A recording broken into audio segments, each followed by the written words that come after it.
A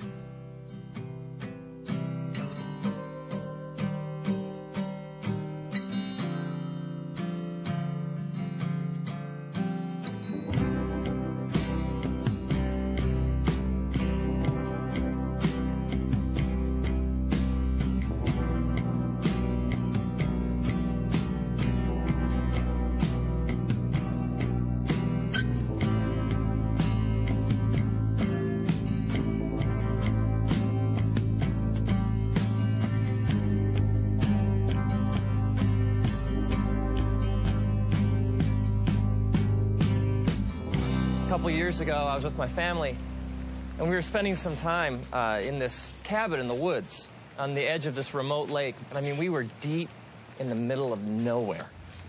And one morning, my son Trace and I, we woke up and set out to take a walk around the lake.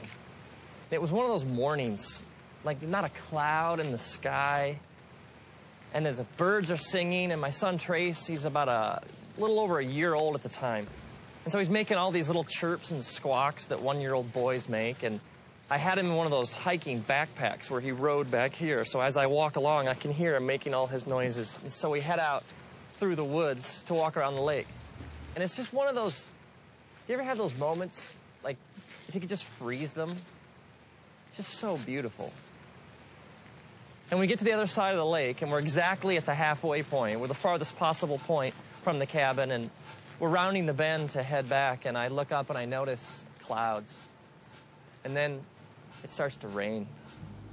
It always rains, doesn't it? It's interesting because the scriptures say all sorts of things about rain and storms. When Jesus is teaching about what it means to live like the fullness of life in his kingdom, when Jesus speaks of it, he speaks of two different people.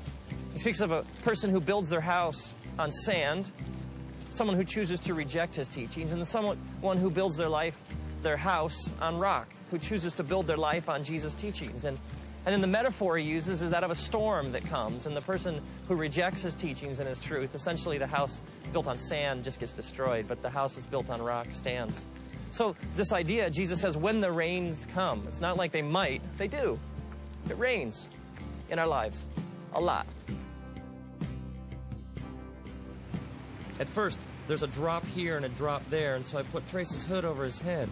But what I didn't know was that he pulled it off. And so gradually the drops, they get bigger and bigger, and they fall faster and faster. And in no time, it is pouring. I mean, the kind of rain that just soaks, it plasters your hair against your head, and the kind that just drenches your clothing. And at first, Trace, the thunder and the lightning, he's okay, but as it picks up and it gets louder and louder and the wind becomes more intense and the trees start to shake, Trace becomes more and more agitated. I can feel him, like on my back. And at first he starts to whimper, and then he lets out kind of a little shout here and there, but in no time, Trace is shrieking at the top of his lungs. I mean, the wind is blowing, there's thunder and lightning, and we are just getting plastered with this heavy rain, and the trees are no longer providing any shelter. And Trace, just from like deep in his being, starts to yell and cry so loudly and with such passion and terror in his voice. It's interesting, because if you take like the word cry and you search the scriptures, you find this word comes up over and over again. Like even the book of Psalms, just the book of Psalms. If you're like start reading through, it speaks over and over and over again of crying out to God. And God says these amazing things, like he says, when you cry out to me, I listen. He even says, I cannot ignore the cry of somebody who's afflicted. It's like if I'm hurting, lost, soaking wet, scared, confused, God says, you cry out, and I hear.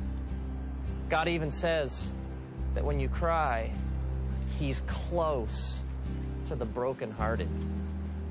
He's close to those who cry out and admit they're scared, lost, soaking wet, and confused. See, there is this false, twisted idea out there among religious people that somehow you got to have it all together to have a relationship with God. That like somehow God's only looking for people who have no problems and have it all nailed down and can put on like the happy face all the time. And yet the scriptures speak directly against this kind of thinking. I mean, Jesus is even just straight ahead, and he says, "Come to me, all you who are weary and heavy laden." I mean, the essence of salvation is crying out to God and admitting, I don't have it all together. It's admitting, I am lost, I am hurting, and this sinful nature that I carry around with me has really screwed things up for me. And God, if you don't show me the way home, if you don't fix things, if you don't step in, I am dying here. And this kind of thinking is all throughout the scriptures. It's over and over again. God says to us, when you come to me with all your junk. Come to me with your problems. Come to me all screwed up, all messed up. Let me take care of it. Jesus even sets out looking for people. He even says this. He says, I'm not looking for the healthy. I came for the sick. It's interesting if you think about the storm from Trace's perspective. For Trace, the storm is his reality. He sees nothing else. The lightning and the thunder and the trees swaying and the raindrops and the water just dripping off him. It's all he knows. He sees no reality beyond this storm. What Trace doesn't realize is that as his dad, I would do anything to get him home.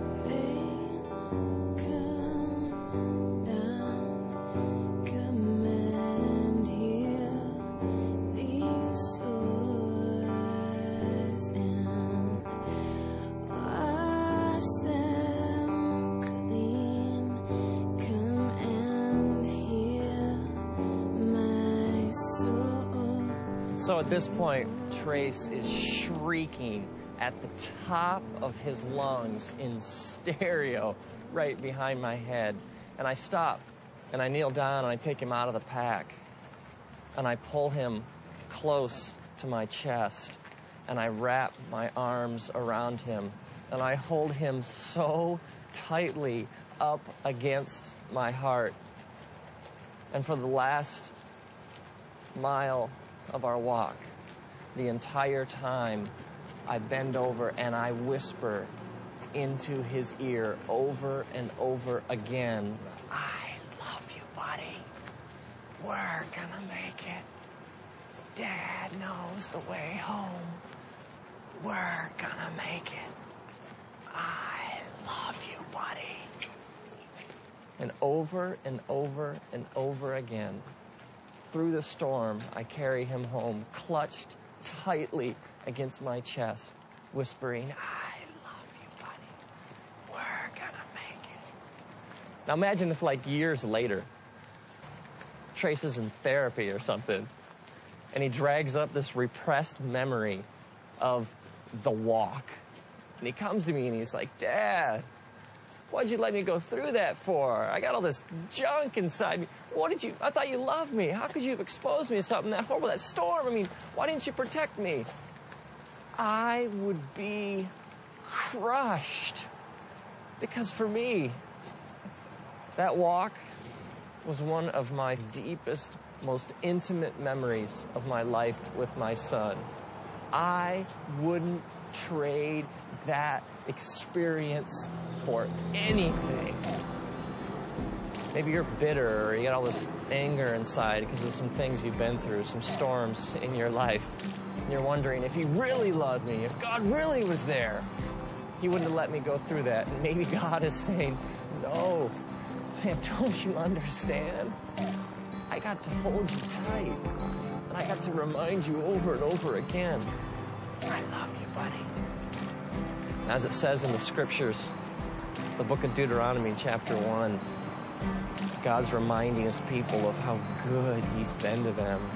He says, remember, I carried you like a father carries a son. And now, may you, when you're soaking wet, lost, hurting, and confused, may you cry out, and may the creator of the universe take you out of your pack And may he hold you tight up against his chest. May he wrap his eternal loving arms around you, and may you hear him whisper, I love you, buddy.